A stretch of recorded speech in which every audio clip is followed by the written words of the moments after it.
اللهم صل على سيدنا محمد يا رب صل وسلم دائما ابدا على حبيبي. دیکھو ایک چیز کا خوب خیال کرو، اپنے آپ کو ہمیں عملی زندگی سے جوڑنا پڑے گا. یہ تو آج اجتماعی دعا ہوئی، حقیقت بتاؤں مجھ سے اجتماعی دعا نہیں مانگی جاتی. اللہ کا بڑا فضل ہے، مجھے عادت ہے کبھی کبھار، میں نہیں کہہ رہا کہ کوئی بہت نیک ہوں، جب بھی کچھ توفیق ٹوٹی پھوٹی ملتی ہے دعا مانگنے کا لطف تنہائی میں آتا ہے. یہ تو اس لیے تاکہ لوگوں کو تھوڑا سا دعا مانگنے کا سلیقہ آ جائے، تھوڑا سا اللہ کے سامنے گڑ گڑانے کا ذوق پیدا ہو جائے. لیکن ہمارے ہاں جیسے ایسے لوگ آپ کو ملیں گے جو سال میں ایک دفعہ نہاتے ہیں عید کے دن، وہ بھی کوئی مشورہ دیتا ہے ان کو. تو ایسے لوگ بھی ہول سیل کے حساب سے موجود ہیں جو سال میں ایک دفعہ دعا کرتے ہیں، اور وہ اس لیے دعا میں آتے ہیں کہ چلو کبھی زندگی میں توفیق نہیں ملی تو آج ختم قرآن ہے، دعا میں شریک ہو جاؤ. غنیمت ہے، نہ ہونے سے یہ بھی بہتر ہے. لیکن حقیقت یہ ہے کہ جس کو تنہائیوں میں اللہ کے سامنے مانگنے کی عادت کا چسکا لگ گیا اس کی زندگی بن جاتی ہے. ہر ایک کا اپنا طرزیہ ہوتا ہے نا، بزرگوں کے ارشادات بھی ہوتے ہیں، فلاں بزرگ نے یہ فرمایا، فلاں نے یہ فرمایا، فلاں نے یہ ہوتا ہے نا، ان کے اپنے ذوق ہوتے ہیں. میں بزرگ تو نہیں ہوں لیکن آج کل فرما بہت کچھ رہا ہوں. تو اگر آپ کہہ سکتے ہیں جی میں نے یہ فرمایا، فرمانے پر گورنمنٹ کی طرف سے کوئی پابندی نہیں ہے، اور تجربے انسان شیئر کر سکتا ہے، اس پہ بھی کوئی پابندی نہیں ہے. یہ میں اس لیے کہہ رہا ہوں کہ یہ نہ سمجھے کہ مفتی صاحب بہت بڑے آج کل بزرگ بنے ہوئے ہیں اور آج کل فرمانا بھی شروع کر دیا انہوں نے. فرمودات ہوتے ہیں نا بزرگوں کے. ایک بات خوب اچھی طرح سمجھ لیں کہ دعا سے زیادہ مشکل عبادت میرے علم میں کوئی نہیں ہے. دنیا کا سب سے مشکل کام کیا ہے؟ دعا مانگنا. اور دعا سے بڑی عبادت بھی کوئی، بولو نا بھائی، نہیں ہے. مشکل بھی اور سب سے بڑی. بڑی کا مطلب کیا ہے؟ اللہ کا قرب، اللہ سے تعلق، اللہ سے محبت، اللہ اور بندے کا لنک جتنا دعا کے ذریعے بنتا ہے، میرا اپنا تجربہ یہ ہے کہ اتنا کسی اور عبادت سے نہیں، حتیٰ کہ روزے، زکوٰۃ، نماز سے بھی نہیں بنتا. میرا تجربہ ہے، غلط بھی ہو سکتا ہے. ابھی میں نے ارشاد فرمانا بولا تھا نا، ارشاد فرمایا پر تو آپ تھکے ہوئے بھی ہیں، تھوڑا سا چٹکلے بھی سنا دیتا ہوں. فرمایا پہ بہت دفعہ ایک لطیفہ سنا چکا ہوں، نئے لوگ آ جاتے ہیں. ہمارے ایک دوست تبلیغی جماعت میں گئے، کوئی دیہاتی بھی ان کے ساتھ تھے. جب انہوں نے بیان شروع کیا کسی گاؤں میں، تو بیان میں کہنے لگے فرمایا جو آدمی نماز نہیں پڑھتا وہ ایسے ہے جیسے زنا کرنے والا. فرمایا جو آدمی نماز نہیں پڑھتا وہ ایسے جیسے قتل کرنے والا. فرمایا ایسے فرمایا کیا کہہ کے حدیثیں آ رہی ہیں. یہ صاحب کہتے ہیں میں نے سوچا کہ یار یہ حدیثیں آج میں پہلی مرتبہ سن رہا ہوں. فرمایا ہم نے تو کبھی نہیں سنا کہ نبی نے ایسے فرمایا. کہہ رہے میں نے بیان کے بعد اس کو پکڑ لیا کہ یار آج تو نے اتنا کچھ کہا کہ فرمایا. ہم جب کہتے ہیں فرمایا تو مراد نبی نے فرمایا نا. تو یار یہ جو اتنی ساری حدیثیں تو سنا رہا ہے کہ جو نماز نہیں پڑھتا ایسے جیسے قتل کیا، جو نماز نہیں پڑھتا ایسے جیسے زنا کیا، تو کس نے یہ فرمایا؟ کہہ رہے ہم نے فرمایا. کیا کہہ رہے؟ ہم نے فرمایا. ہم نے کہا بھائی یہ تیرے فرمودات کے لیے لوگ یہاں نہیں بیٹھ، کچھ بھی فرما دے تو. لیکن جیسے اس نے کچھ بھی فرما دیا، گورنمنٹ کی طرف سے فرمانے پر پابندی نہیں ہے، لیکن اس نے تو ویسے ہی فرما دیا نا. لیکن میں جو کچھ فرما رہا ہوں اس کے پیچھے ایک تجربہ ہے، ایک لاجک ہے، ایک دلیل ہے، ایسے ہی ہوائی بات نہیں ہے. سب سے زیادہ انسان کو اللہ کے قریب کرنے والی عبادت دعا. سب سے مشکل عبادت بھی کون سی ہے؟ بولو، دعا۔ آپ کہیں گے یار یہ کہاں سے مشکل ہو؟ روزہ کتنا مشکل ہے، صبح سحری میں اٹھو، سارا دن جو ہے وہ نہ کھاؤ نہ پیو۔ بہت سے لوگ کہتے ہیں روزے میں اللہ صرف ایک گھونٹ چائے کی اجازت دے دیتا نا۔ صبح جب سحری کے بعد فجر پڑھ کے 1 گھنٹہ سو کے جب اٹھتے ہیں تو ایسا لگتا ہے جیسے قبر سے کسی مردے کو اکھاڑا جا رہا ہے، عجیب سی حالت ہوتی ہے نا اس وقت۔ اسی طرح آفس میں پہنچ جاتے ہیں، پھر اگر ایک آدھ گھونٹ چائے پینے کی اجازت ہوتی کیسے فریش ہو جاتے، لیکن اللہ نے اجازت نہیں دی۔ تو آپ کہہ سکتے ہیں اتنی مشکل عبادت روزہ، مفتی صاحب کہہ رہے ہیں نہیں، دعا مانگنا اس سے بھی زیادہ مشکل۔ نماز کتنی مشکل عبادت، لیکن مولانا صاحب کہہ رہے ہیں یہ فرمایا بھی وہی فرمایا ہے جو اس نے فرمایا تھا۔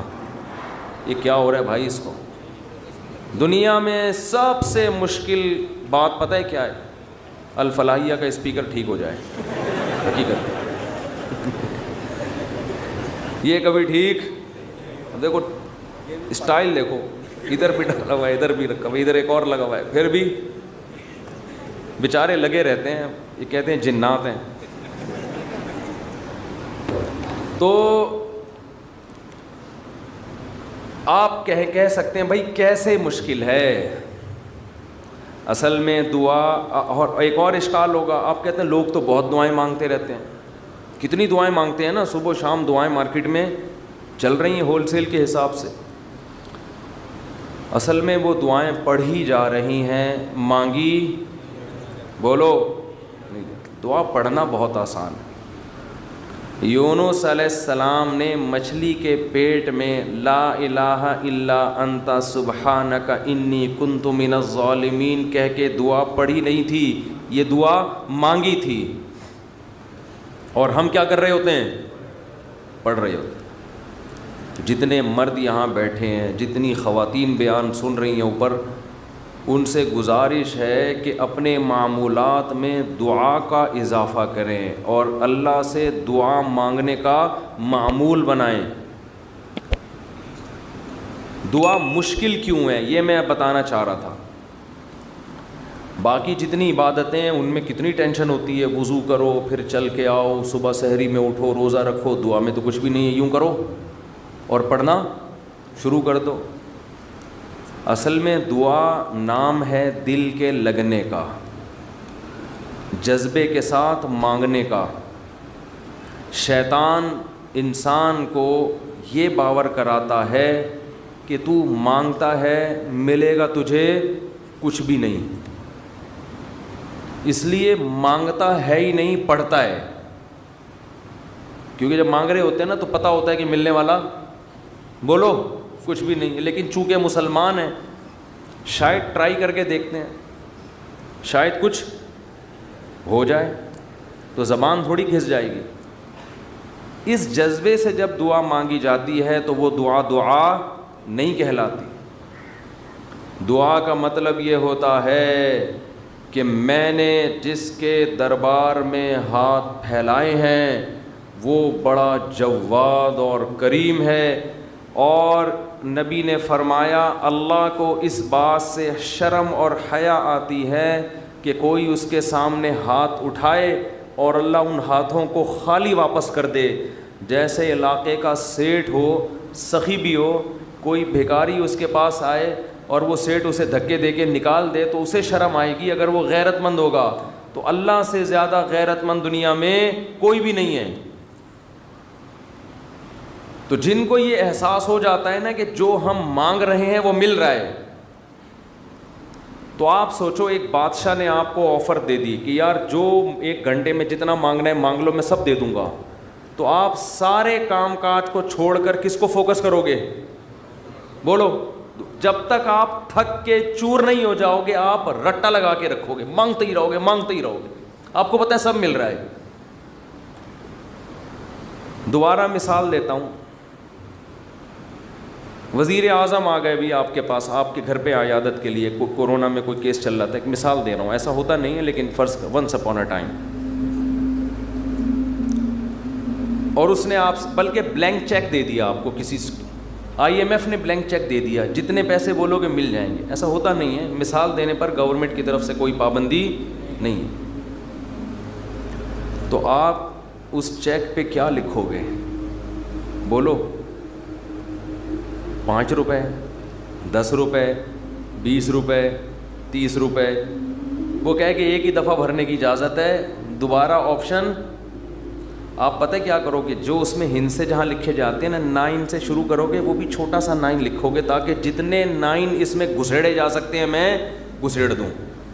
ایسا ہی ہوگا نا، چھوٹا سا 9 تاکہ بینک والا چشمہ لگا کے دیکھے. 9 یعنی 9 ارب 9 کھرب 99 ارب 99 کروڑ 99 لاکھ 99,999. صحیح ہے. کیا خیال ہے؟ نہیں آ رہی بات؟ میرا خیال ہے سمجھ. 9 کھرب سے بھی زیادہ اگر کوئی ہنسا ہوگا نا، وہ بھی گھسڑ دو گے اس میں. 9 کھرب سے اوپر کیا ہوتا ہے؟ 99 کھرب. 9 کھرب نہیں، سوری غلطی ہوگی. یہ پورے 10 کھرب کا نقصان ہو رہا ہے بھائی. 99 کھرب 99 ارب 99 کروڑ 99 لاکھ 99,999 کا چیک بنا کے دو گے کہ نہیں دو گے؟ بشرطے کہ یقین ہو کہ یہ میں خواب نہیں دیکھ رہا ہوں. ورنہ بعض دفعہ آدمی کی آنکھ بھی کھل جاتی ہے ایسے موقع پہ. وہ ایک آدمی کی لاٹری نکلی نا، اسی 99 کھرب روپے کی، یہ بہت 5 ارب کی لاٹری نکل آئی. تو جنہوں کی جو کمپنی تھی، جو بھی لاٹری جنہوں نے دی، انہوں نے کہا کہ یار کسی ماہر نفسیات کو بھیجنا چاہیے جو اس کو بتائے کہ تمہاری 5 ارب روپے کی لاٹری نکلی ہے، کیونکہ ایک دم سے بتا دیا تو خوشی سے مر بھی سکتا ہے یہ. تو آرام آرام سے جا کے کوئی نفسیاتی ڈاکٹر اس کی نفسیات کو سمجھتے ہوئے اس کو بتائے گا. نفسیاتی ڈاکٹر کو بھیج دیا. نفسیاتی ڈاکٹر نے جا کے نا اس کو پہلے سمجھایا کہ دیکھ، فرض کر لے تیری 1 لاکھ کی لاٹری نکل آئے تو کیا ہوگا؟ اس نے کہا خوش ہوں گا میں. 1 لاکھ پہ اس نے کہا چلو نہیں مرے گا، ٹھیک ہے نا، اب 1 لاکھ سے تھوڑا سا اوپر آؤ. اچھا فرض کر 20 لاکھ کی لاٹری نکلے. اس نے کہا یہ کروں گا، دکانیں بناؤں گا، یہ کروں گا، ایک پلاٹ خرید لوں گا. اچھا ایسے 20 لاکھ سے اوپر آیا، 1 کروڑ تک پہنچا، 1.5 کروڑ تک، 2 کروڑ تک، 3 کروڑ تک. 3 کروڑ میں کیا کرے گا جی؟ اتنی دکانیں لے لوں گا، بحریہ ٹاؤن میں گھر لے لوں گا، وغیرہ وغیرہ. ہوتے ہوتے 5 کروڑ جو اصل تھی نا 5 کروڑ تک آ گیا. اچھا یہ بتا 5 کروڑ کی لاٹری نکلی تو کیا کرے گا؟ اس نے کہا آدھی تجھے دے دوں گا. یہ سننا تھا ماہر نفسیات کا انتقال ہو گیا. ماہر نفسیات کا انتقال ہو گیا. وہ بیچارہ برداشت نہیں کر سکا یہ خوشی. تو یہ تو میں ایک مثال دے رہا ہوں. 99 کھرب 99 ارب 99 کروڑ 99 لاکھ 99,999 اشاریہ بھی لگا دے گا آگے 99999. لیکن چونکہ ایسا ہوتا نہیں ہے، IMF کبھی کسی کو ایسے بلینک چیک اس طرح سے نہیں دیتا نہیں ہے. اس لیے ہم یہ سب ہنسی مذاق کی باتیں سمجھی جاتی ہیں. لیکن اللہ کا معاملہ ایسا ہے کہ اللہ نے ہم سب کو بلینک چیک بولو دے دی ہے. یہ بلینک چیک پکڑا دیا ہمارے ہاتھ میں. جو لکھنا ہے اس میں لکھ دو، میرے دربار میں پیش کر دو، میں دوں گا. جو مانگو گے بولو بھائی دوں گا.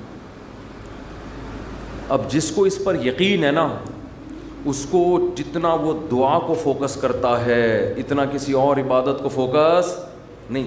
وہ باقی عبادت کرتا بھی اس لیے کہ عبادت کر کے دعا مانگوں گا تو زیادہ قبول ہوگی. عبادت میں دعائیں زیادہ قبول ہوتی ہیں نا.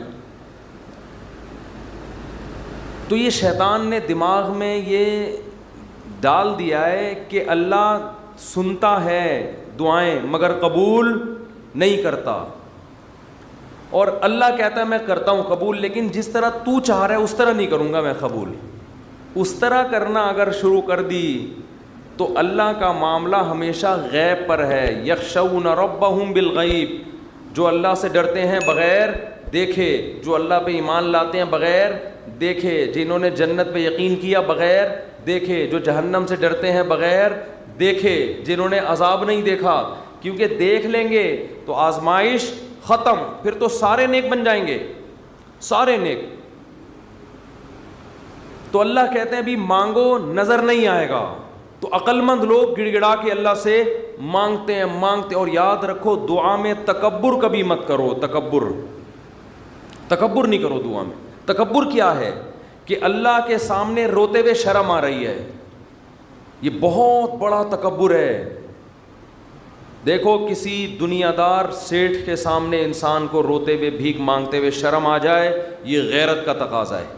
لوگ کہتے ہیں نا اتنی سی حاجت پہ تو رو کیوں رہا ہے, کہتے ہیں نا لوگ, ارے آپ نے جا کے کسی سے لاکھ روپے قرضہ مانگا اور آنکھوں سے آنسو نکل گئے, تو ٹھیک ہے وہ ترس کھا کے آپ کو لاکھ روپے دے دے گا, مگر اس کی نظر میں آپ کی عزت بڑھے گی یا کم ہو جائے گی؟ کم ہو گیا. لاکھ کے پیچھے کیا کر رہا ہے؟ ابے یار ایک تو بولتے نہیں ہو نا, پھر مجھے تپ چڑھتی ہے. لاکھ کے پیچھے آنسو نکال رہا ہے. یہی کہے گا نا ابے میرے سامنے آ کے رویا تھا, ابے تو کل بعد میں تانا بھی دے گا.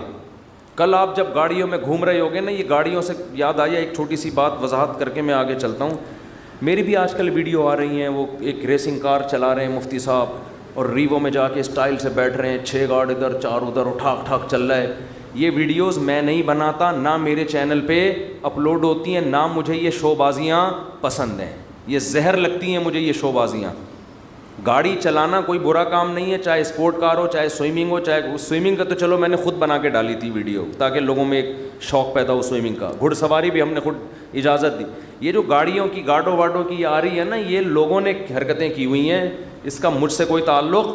ابھی ایک ویڈیو آئی ہے, میں جا رہا ہوں ایسے اسٹائل سے, ریوو میں جا رہے ہیں مفتی طارق مسعود, اور وہ پھر اس نے سلو موشن میں چلایا ہے, ایک دم میں اسپیڈ میں آ کے ایک دم سلو موشن میں ایسے گاڑی میں آ کے بیٹھے, پھر پیچھے گارڈ آ کے.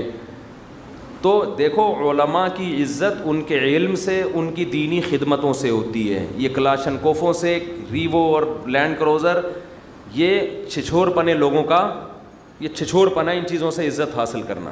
سمجھتے ہو کہ نہیں سمجھتے؟ ایک دیہاتی ہمارے پاس آیا, مجھے بڑا اچھا لگا. بعض گاوار دیہات کے لوگ ہوتے ہیں سیدھے سادے, بڑی اچھی باتیں کرتے ہیں.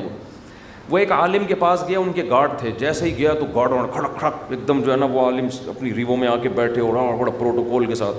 وہ گارڈ بھی شو مارنے کے لیے نا, خام خام میں وہ کیا ہوتا ہے یار, وہ تو گن کو لوڈ کر رہے ہیں نا شو مارنے کے لیے. تو یہ بیچارہ سیدھا وزیرستان کا تھا, یہ پٹھان تھا. مجھے کہنے لگا یار مفتی صاحب یہ تو شو بازیاں ہمارے ہاں اس سے بھی زیادہ ہیں. یہ علماء کو ان چیزوں کی کیا ضرورت ہے؟ جو آ رہا ہے تو ٹھک ٹھک کر کے نا وہ شو بازی, وہ ان کی شاید شو بازی کی نیت نہ ہو, لیکن دیکھنے میں ایسے ہی لگ رہا تھا.